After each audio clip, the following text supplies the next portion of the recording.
Okay, it took almost 2 years from the first season, but now we finally have season 2 of Hazbin Hotel, which was promised to us before season 1 even came out. Um, so this is really, really good. I'm the thing that I was uh hoping for, or I was like, if everything else fails, deliver me this. Banging songs with really cool animation sequences. It seems to really be delivering. It knows this is the strength of the show, and it gives space for this. Um, but yeah, I only saw the first one. There's another one that came out today as well. I'm going to shoot another another vlog and stitch these two together after I'm done watching the second one. The reason I stopped after number 1 is just because this one was so packed. This first episode was so packed with lots of stuff. It was extremely economical. Really well done, well paced, just punchy. And that's the thing that I thought was so impressive about the first season, was just how punchy and driven the show felt. It went totally full forward, full speed ahead, and you know, a lot of people criticized it for being too fast, and I will agree that after everything was said and done, after the end of that season, like, okay, maybe you could have had 2 more episodes to tell that story. But I for a while I actually thought that it was okay for it to be so fast. It's a show that really has a lot of oomph, a lot of spectacle. It's really wowing you and amazing you with everything it can do, and it just packs it all in. One thing that's interesting about the songs in this series, and I've noticed it lately revisiting them, is that, and I think the Hell of a Boss songs do this also to an extent, especially the more recent ones. They will change a lot.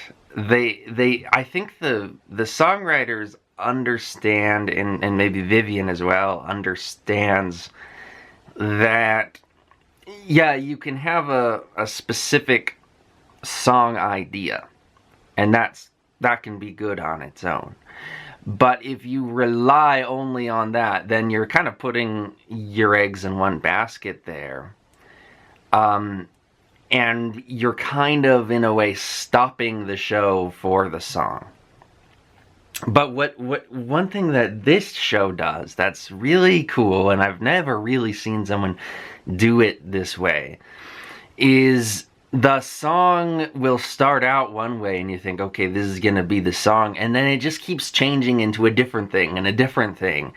As new characters start singing, or they change their focus, create a new beat,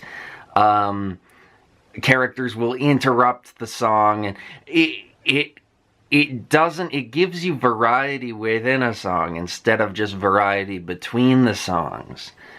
And that helps it feel more alive and moving, and you're wondering, well, what's going to happen?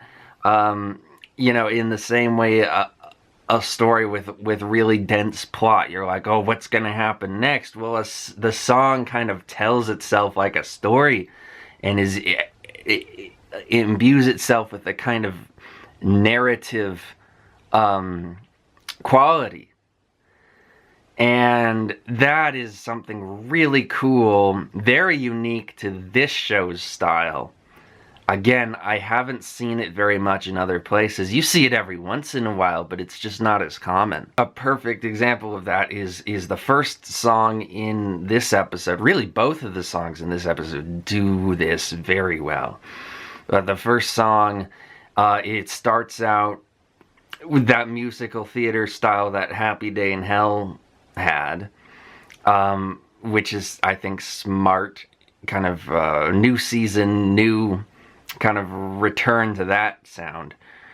But there's this thing where in Happy Day in Hell she was very optimistic. In this one, it's like she is trying to sell people on the vision that she wholeheartedly believed in when she was singing Happy Day in Hell.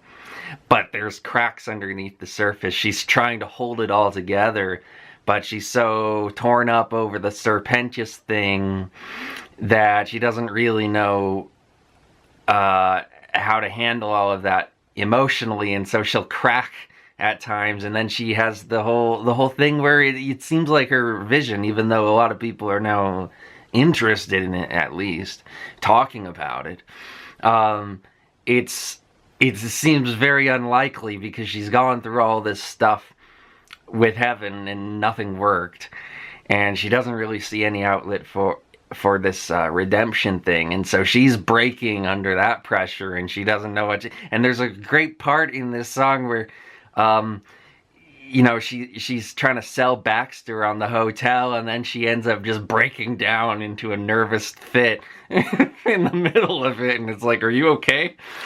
And then you have all these little character interruptions. Like, the part that made me laugh was when Husk is like, no, I cannot make a fucking Mai Tai, just at some random person. I love seeing how now Husk has all these people. He's suddenly busy. He had nothing to do before, and now he has an actual job, and he's mad about that. And he, of course, he's just a dude. He's not like a real bartender who knows cocktails. So he's like, no, shut up. And then it transitions into this kind of snappy portion, which I thought was really cool. I was like, oh, what's going on here? But then that ends up just being the lead-in to Vox Tex taking over the song, which was such a cool way to show and set up the whole kind of what we're establishing as a rivalry between the Hazbin Hotel and Vox Tech. And how they're both trying to sell people on a certain vision, get them interested in their project. Vox Tech is really playing into people's sort of hatred and anger and wanting to fight against angels. Much more, I think, fitting with how people in hell actually feel.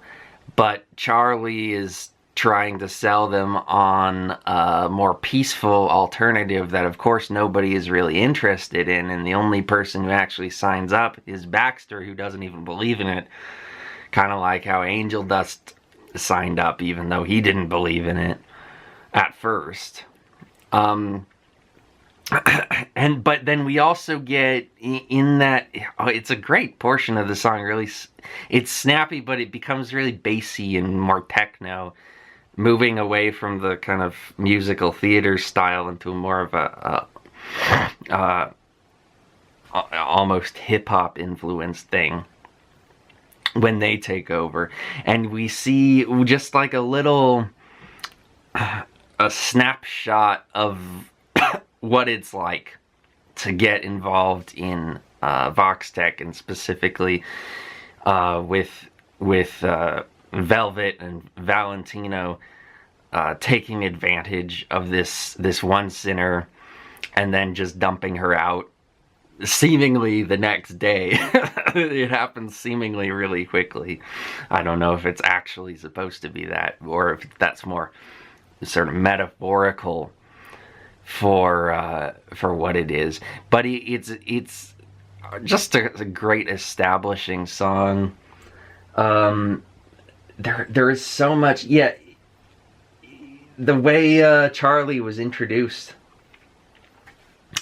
in this, crying over Serpentius, such a great way to introduce her character, because it shows the great contradiction between her and her environment, and how she believes in people even though they're horrible people.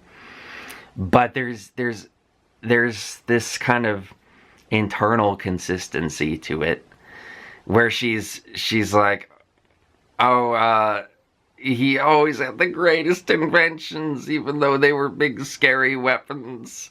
You know, she's missing Serpentius because she saw so much to love about him, even though other people probably wouldn't see anything. Uh, and so it was a fantastic way for her to show up in it. Really establishing her at first, and then we have Vaggie with her whole thing, which it's great that they're now really acknowledging how funny Vaggie's name is. Alistair, who, by the way, Alistair's skin looks a bit darker in this one. I think they're retconning him a little bit to have slightly darker skin. But he calls her Vagine. And they're really playing up like, okay, it's time for Vaggie to find a new name. And so that's gonna be, I guess, a thread that develops, and probably by the end of the season she will have a new name. But that's always very funny to see them acknowledge that, because everyone from when the pilot came out knew that Vaggie was a weird name. And they acknowledge it more and more as the show goes. It's like, yeah, I think maybe it's time to change your name. And then Vox has that other song, which really feels like a continuation of the same tone as the first song. It's not really shifting the dynamic much, but it's still really good. And we get a little bit of insight, I thought, into Vox. I thought he said something about how he was a cult leader in life. I could have sworn I heard him say something like that, and that tells you a little bit more about Vox. How he's someone with this feeling that he's like, well, I'm naturally the one to lead. I am naturally capable of leadership, and of getting people to follow me. And but he's in hell. He finds it there's much bigger fish around him trying to fight for those same prizes, and so he has to be a lot more ruthless and competitive down here.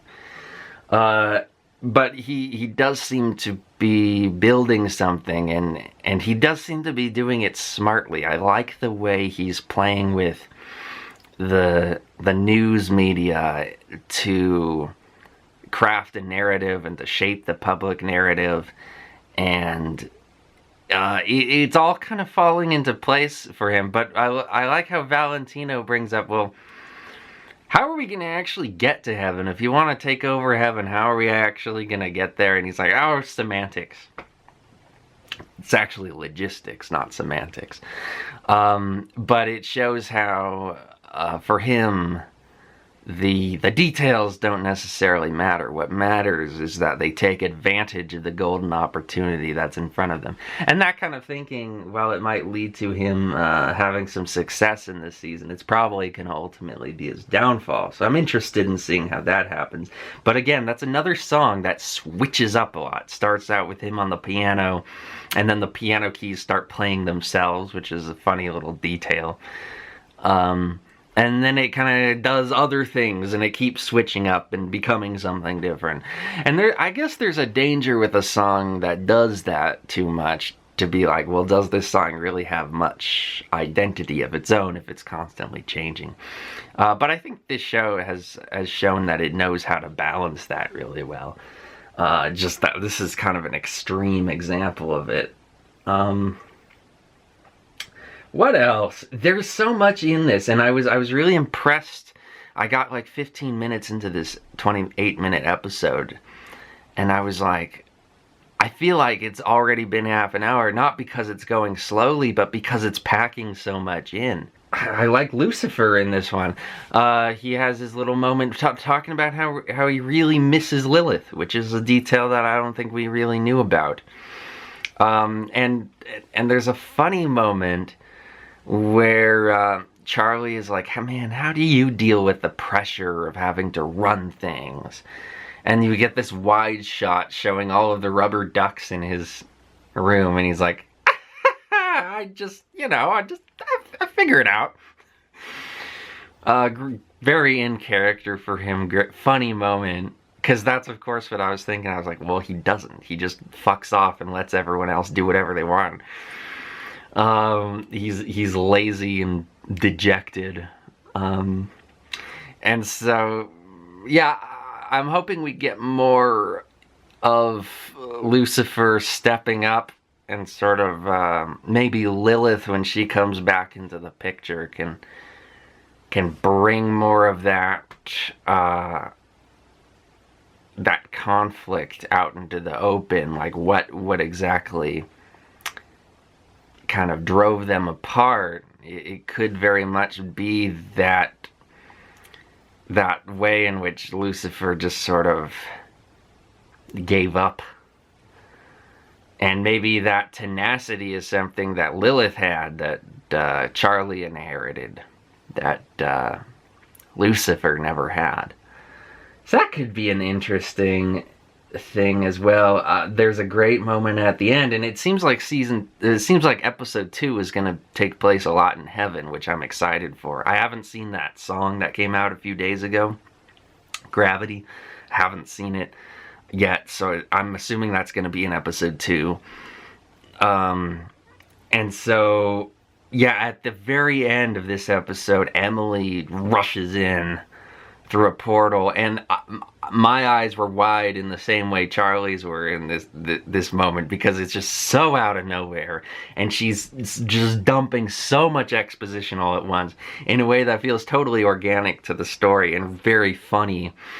And she's revealing, among the many other things, that Charlie's plan works, sinners can get redeemed, and Serpentius is in heaven. Which is just a major knowledge bomb to just right onto Charlie's head. And she just lets out a scream, because that's all that she can even muster after that. It's a perfect way to end the episode. Really hilarious. And I thought that was a great, like, what better way could you get out that exposition and get the characters in hell filled in on that. Yeah, just the techniques of the storytelling and the animation, the staging, it's all very well done. I'm so glad that this second season is really shaping up to be a perfect continuation of the first. Also, Brandon Rogers. It's weird hearing Blitzo's voice coming out of Katie Killjoy. Still, I thought I might get used to it when she has more lines, but no, it's even weirder now, because it's just Blitzo. He doesn't change he doesn't do a voice. It's Blitzo, and so I'm watching it and I'm like, that's Blitz. Wait, no, it's not, huh? So that's still a little strange. But yeah. I don't think he's bad as Katie Killjoy. It's just, I wish he had done a different voice, because he already does that voice. That's another character. Anyway, yeah, that's episode 1. I'm gonna stitch another about episode 2. Probably a bit of a shorter vlog. I don't know. It might be the same length. This one's 19 minutes and 30 seconds. Besides the cuts that I probably have done. Anyway, I'll see you in a second. Okay, just saw episode 2. Fantastic. Lute seems to be on the path to becoming the next fallen angel, which is ironic because of how much Lute really hates demons and really hates the Morning Star, as it appears they're calling them, Lucifer and Charlie together. It seems like they refer to them as the Morning Star, which I like. But yeah, okay. Gravity, really, really good song. I like how, Adam has this kind of old school hard rock thing about him. And then Lute, when she sings, it has more of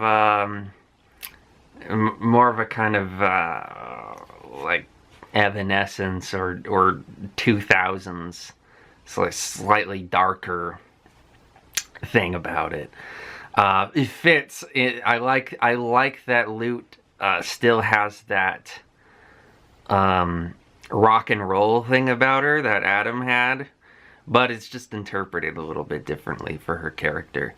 I was really, yeah, okay, so this episode actually does a lot that I wanted the show to do in season 2, and I'm really glad that we're getting it this early.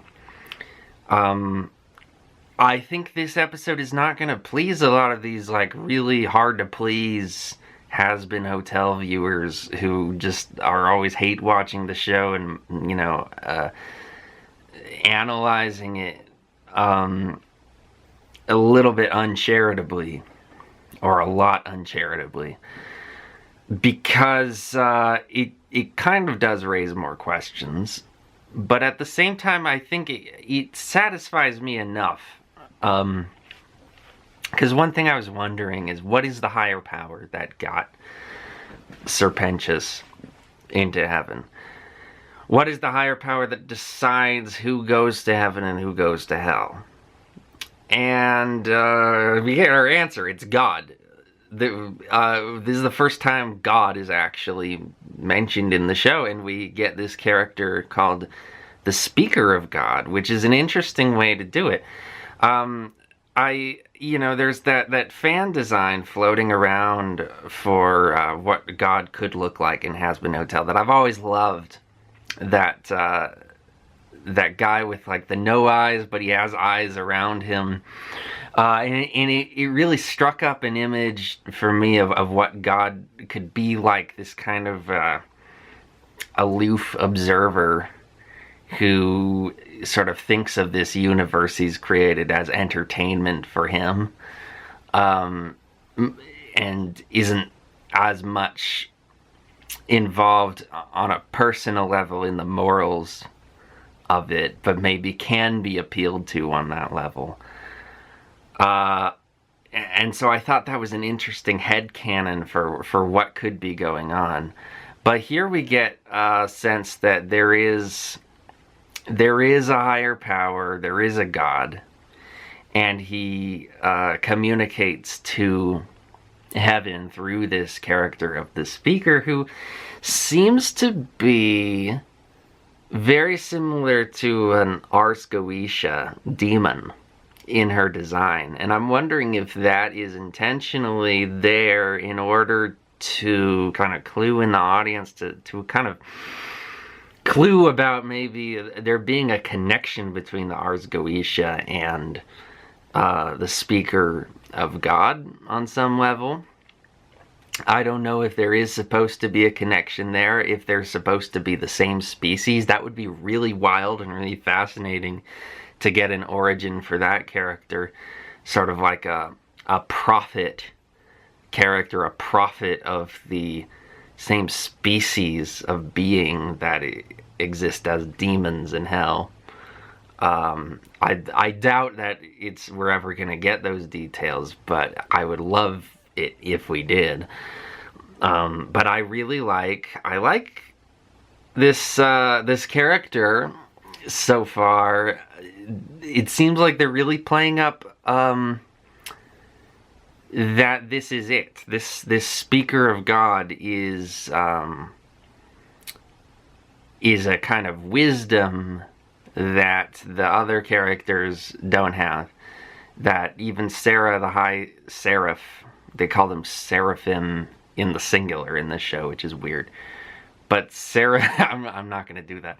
Sarah, the High Seraph, she's shown to be just as fallible and just as stupid as anybody else, really. But she has all this responsibility on her. But it's just a job for her. And she takes it seriously, but she doesn't really... She's not a direct source of divine wisdom, and nobody in heaven is. None of the, high council of heaven, they're all shown as being these neurotic, like, what the hell is going on? They're all just people.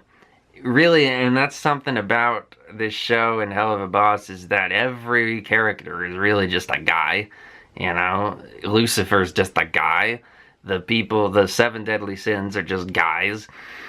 Nobody really has anything special about them, but this speaker of God is the first character who actually seems to be a higher power in a very in a in a in a level that goes far beyond just raw physical strength. Like she has access to a certain fount of wisdom that others don't.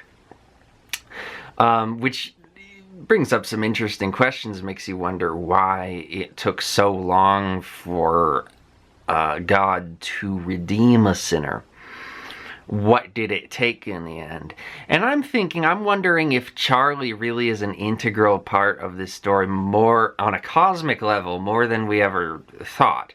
That maybe Charlie and Lucifer are playing out this sort of cosmic story that's being told that they don't even realize, and that Lucifer was kind of maybe supposed to be the one, or maybe it's like written in the stars that, you know, Lucifer's daughter will be the one to bring about a new era of redemption, in the same, like a Christ figure, in the same way that Jesus was kind of supposed to do that as well. In that way, in that way, Charlie is the Antichrist. But anyway, that could be really fascinating. I feel like that's going to get lost on a lot of people who watch this with an eye for really critically analyzing it. Ironically, not very critically, which seems to be the problem with the haters of this show and of Hell of a Boss, is they're fucking incompetent at actually analyzing media. But yeah, as far as the songs, I loved in Gravity how it was showing Lute as this kind of clawing animal. Like, she was scraping and scratching all over the walls and walking on the walls. It was playing with gravity in the song, breaking mirrors, breaking windows, breaking walls, just stuff falling down. It was a really cool, evocative imagery that they were using. Really gives you an emotional feeling. Pretty short song. It actually had 3 songs, which I was surprised. This is the first episode of Hazbin Hotel to have 3 songs in it. But it manages it pretty well. It balances everything pretty well.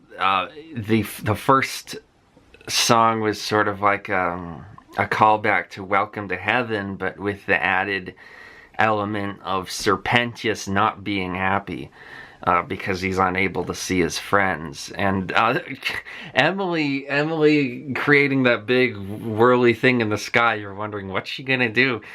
And then it turns out she's making angelic versions of the Egg Boys. That's hilarious, and that, I don't know, that I find such a Serpentius is such an odd character, but it fits his oddness that would be something that comforts him. Like, okay, it's not exactly my Egg Boys, but I can accept them. And there's this funny thing about him where he always seemed to not like his Egg Boys, but then he loved them at the same time. There was this kind of love-dislike thing, and we get that with him being like, alright, I'll tolerate them, but it still comforts him. Very funny, very, very odd. And we get more backstory on Serpentius. We see him as a human. Now, I always headcanoned it that he was like an Indian officer in the British Army. That seemed to make sense to me because he kind of looked like that. He was a cobra. He had this British accent, which is not entirely like how anybody from England actually talks. So I thought that would make sense. But no, it turns out he's just a white Londoner who lived on the same street as Jack the Ripper. And he knew Jack the Ripper. It was one of his clients, I guess. We don't actually get to find out who Jack the Ripper is, but interesting little kind of throwaway bit of backstory. I wonder if Jack the Ripper is going to be a character in this show. It could be anybody because we don't actually know who Jack the Ripper was, so they can make up any story about him. I heard that Vivian kind of regretted doing a Jeffrey Dahmer joke in the pilot because I guess, I don't know, too soon. But I guess we're fine with doing Jack the Ripper, so whatever. Is Hitler gonna show up? Who knows? But that's the thing, like, anybody could show up in this show because it's, you know, it should have everybody who ever died available as a character, potentially. Although in hell it's a bit different because the sinners do get exterminated every year, so Hitler probably died at some point. These people are probably all dead in hell. So maybe Jack the Ripper was one of those casualties. But yeah, heaven goes into lockdown. Makes sense. Why? Interesting. Sort of. I like a lot of the humor with Abel and St. Peter in this one. How they're both kind of beta males, but they're I don't even know why St. Peter was in that meeting with Sarah. He was like, I just watched the door, and seeing how Abel is given this this authority over Lute that you know, he doesn't know what to do with, and he, you know, Lute clearly is very resentful of that. It adds a lot of humor to the show. I like how her song is bookended with Abel, how Abel turns out was watching her at the end of it. It reminds me of in Digital Circus when Gangle is the fast food manager and she walks out the door and takes off her mask and has a mini meltdown, and Pomni turns out is taking the trash out at the same time and just kind of looks at her awkwardly like, did I just walk into something? Very funny. I like that there's a moment like that in this too. Very, very funny joke. Interesting getting the same joke in both shows. But I think it worked in both cases. But yeah, is there anything else from this one? The songs in this one I liked, but Gravity was very impressive. The other two I didn't really have many thoughts about as far as just, you know, explanation.